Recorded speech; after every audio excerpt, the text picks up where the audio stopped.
Well, hello, this is Rochelle, and welcome to my channel. Today I'm using a printable by Roetz called Sorrow to Joy, and I really just love these little page ideas, especially if you can just add a little bit of your own kind of background and your own little flair to it. That just makes it so much better even still. So the page ideas takes the guessing out of it, and you can get to do these pages with us. You don't have to be a creative person. We so often hear that excuse. But I want to tell you that if you pick up a few printables and you have a few gelatos, really and truly you can do a few pages and then spend the time in the Word. And really, this word on this printable is so important to me. It's on John 16, verse 20, speaking of turning our sorrow into joy. And Jesus promises us, in this world, you'll have trouble.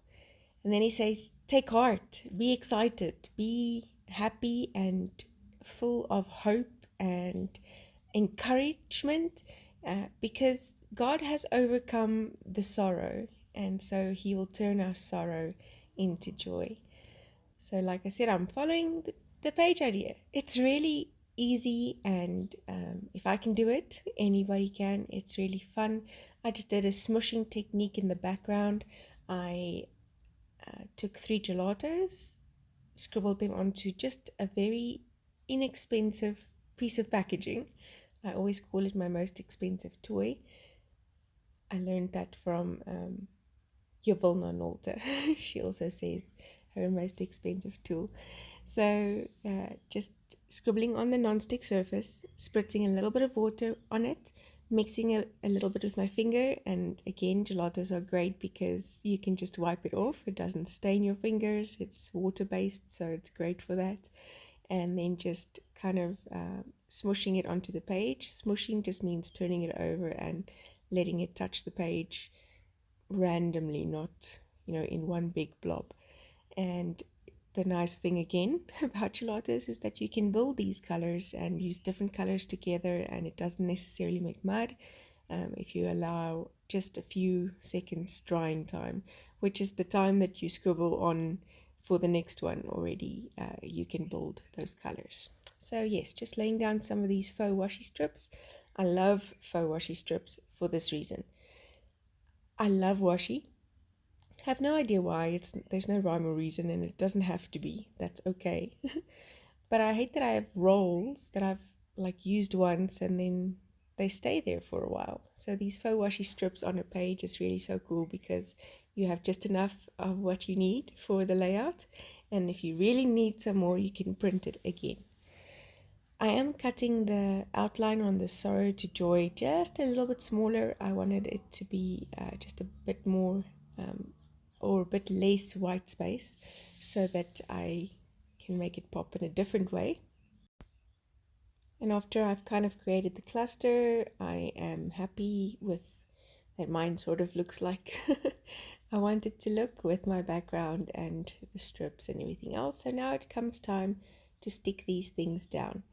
Now remember that if you stick them down, you want to start sticking from the very back to the very front. So sometimes it does require that you kind of move things around so that you can get to the very back. Another product that we have found recently here in South Africa, which is an American product, is the Glad Press and Seal. It's available at some Woolworths, and you can kind of put it on top of that cluster as it is and lift it up as it is, and then stick your glue on the back and then place it back. So that's kind of cool because then you don't lose your space. I am just kind of chalking or outlining with some gelato the big sentiment or the big verse journaling card, and I'm doing the same with the Sorrow to Joy. It's the little extra kind of blending that I wanted to do to make it pop instead of that big white border. And that's, like I said, the beauty. You can still make it your own. Speaking on turning sorrow into joy, the only way that you get to do that, well, one of the only ways, is to understand that happiness is dependent on an event. a circumstance. Joy, however, is something that is from the Lord. It is something that you find in spending time with the Lord. He gives you the joy in your heart, and that becomes a hope that you cling to, the hope that you cling to. And joy doesn't mean that you walk around with a smile all day long and you're unrelatable and unreal. It really does mean, though, that you, in the midst of sorrow, in the midst of things going wrong, in the midst of circumstances where people have no hope, you have hope, and you have peace. And it comes from spending that time with the Lord, getting that peace from the Lord, and understanding that He will turn your sorrow into joy. He has overcome this world. He has given you everything you would need to be able to understand and get through this journey. So this is not your final home. This is just part of the journey. Take heart today. Understand that God has got you. And I hope to see you again soon. Bye bye.